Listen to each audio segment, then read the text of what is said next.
Annette with Annette's Astrology Corner, and this is your energetic reading for Wednesday, February 3rd, and the moon moves into Sagittarius, which is going to be conjunct with Saturn and Sagittarius all the live long day. So do you know what that means? That's good news. Okay, so Saturn is this planet that teaches us about restraint and control and about looking at the future outcomes in that overall perspective. It teaches us patience. It teaches us endurance. It's the mighty teacher. It's the great teacher. Jupiter is a teacher as well, and Jupiter is the teacher that teaches us for, it's almost like immediate goals. It's almost like, if you do this, you're going to get this giant payoff. And it's a beautiful benefic planet, but it can make you indulgent. So if you ever see people that are like super rich and they start spending all their money on giant houses and cars, and they get in credit card debt, and they start to become super indulgent, that's kind of Jupiter-based energy. It's that need to please the immediate needs right now based on doing something good, right? And that's the way that Jupiter likes to teach. And then there's the other teacher, the great teacher, the teacher that takes us through to the end of our existence. It's the overall lesson that creates wisdom, internal wisdom. It's why it's like Obi-Wan Kenobi energy, right? If you know Star Wars at all. So it teaches you, yes, you get what you want, but there is a process to get what you want. There is a road, a journey. And on that journey, you learn the wisdom and the self-restraint and the control and the perspectives, the overall perspective of desiring an outcome. And if you desire immediate gratification, what is the ramification? It makes us think. It's how we grow, like externally grow. And, you know, Saturn's in a delicious mood right now. It's sitting in Sagittarian-based energy. And in this energy, it's asking us to broaden our perspectives, to look at things from different perspectives, not to seek immediate goals. So here's what I find super interesting in this energy. We've got Saturn, the greatest of all teachers, the wisest of all souls, right? In this energy of Sagittarian, which is asking us to increase our perspectives, to consider outside of our normal boundaries, to take a look at different belief systems and broaden our belief systems. And it's challenging our normal, it's almost like the ritual-based belief systems that we've had since we were little. Uranus is the energy that we grew up with. It's our foundation. It's that need for immediate satisfaction. And it's sitting in Aries right now, which is ultimate individualized satisfaction, right? And it's asking us to break free from some of the collective ways that we grew up. So for some of you that were in these religious belief systems that, you know, if you didn't get married at a certain age and you didn't have kids at a certain age, and if you didn't have this career and make XYZ money, you know, that you were a failure as an adult. Well, we're breaking free from that. Most of us have lost everything. Most of us have been in multiple marriages by now. We know that conventional marriages, you know, 1 out of 2 marriages fail. So now what's being challenged is that conventional belief system that the ideals that we grew up with, is that taking us into the future? And I think that that's what we're being truly deeply asked as Uranus is going into this deep quincunx with Mars and Scorpio. It's really asking us about how we are psychologically programmed from a youthful age into belief systems that probably aren't going to take us into the future, the whole Sun and Aquarian thinking. So, but it's in a beautiful mood. Saturn's in a great mood. And what it's doing is it's exposing you. It's supporting authentic belief systems and unique thinking and futuristic thinking and innovative thinking. it's actually blessing that type of energy. It's benefic in that energy. Even though it's a malefic planet, it's benefic in these belief systems in this week. So Saturn it's ruling Capricorn energy. So on all of the Capricorn energy right now, okay, so Saturn's in this delicious mood, and it's in this broadening our belief systems. It's motivating us emotionally to really have that enthusiasm to explore, to elevate our thinking, to expand our horizons, right? It's in this just lovely mood, but it actually controls, Saturn is the ruler of Capricorn energy.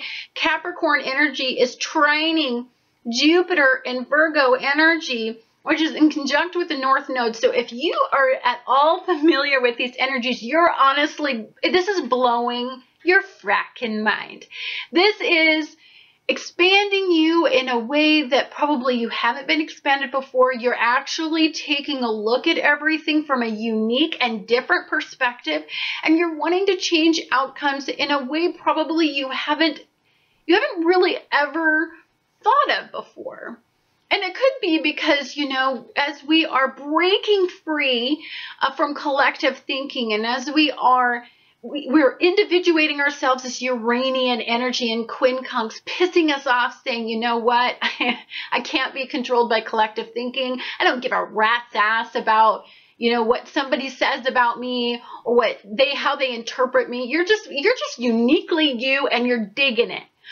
That's what this is trying to break you free of. You know, it's breaking you free from the psychology and the repressed thinking of like what authority figures had pounded into your brain from like a little kid. And you're thinking, you know what, I don't gotta live the life that stereotypically comes out of an environment, a social environment like that. Like, I get to break free from that. I get to excel. I get to create my own goals, and I'm not classified by this psychological issue that I grew up with, this emotional empty bucket. So you're jazzed. This is good eating energy. I love the energy in today.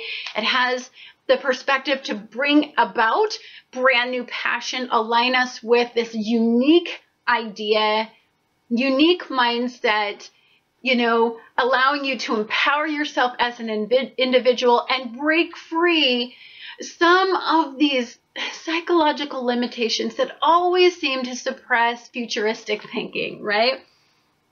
This is ascension energy. This is the routines that you are starting to implement are actually stabilizing you.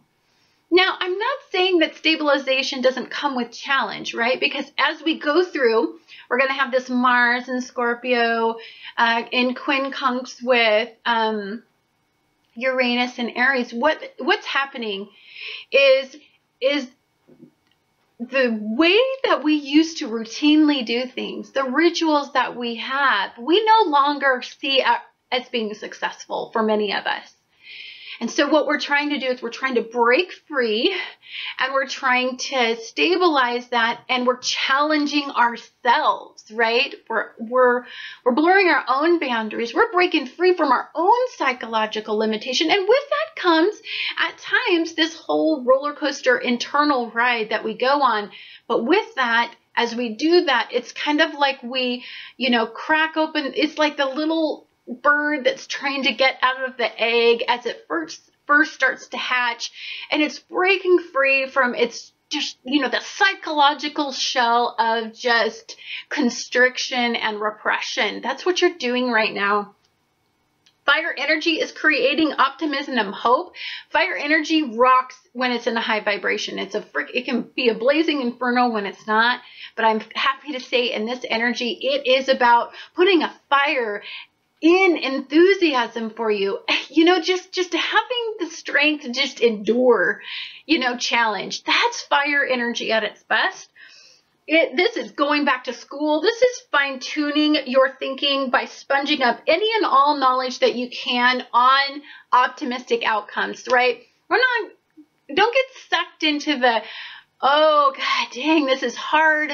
I need a pill. I need something to help me get through this, because this, you know, as I'm, you know, going like this with my boundaries, and I'm starting to kind of like I always envision, when I think of energy like this, I think of this like piece of metal that we're bending back and forth and bending back and forth, and it's creating a structural weakness in that metal as we keep bending it back and forth, making it kind of pliable in the middle. So at some point, you know, that is not the same strength. It doesn't have the same endurance to have that the entire solid structure of that metal piece.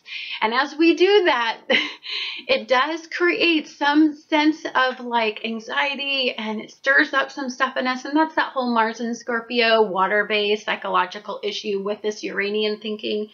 But it is just desire. There's just this need to create more that you can't fight. Now, negative vibration today is, as we are having these new ideas and new belief systems, and as it's challenged, you know, our collective thinking and our psychological programming from youth, what it's doing is it's creating a little bit of confusion. It's creating the need to want to idealize it versus look at it as the reality of the challenge. You know, Saturn's not a big fan of just looking at anything ideally. No, Saturn always puts a, you know, a kibosh on that and says, you know what, you need to be absolutely real about what's going on for me to be supportive of it, because, you know, Saturn loves a good challenge. It loves critical thinking. It loves and endorses energy that you are in the correct perspective. So even though it's asking you to, you know, challenge your belief systems, the psychological programming, what it's also doing is it's saying, but be realistic, right? So don't idealize anything. So stay grounded. If you find yourself falling into negative vibrations, what you're not doing is staying grounded. Grounded means take one step at a time.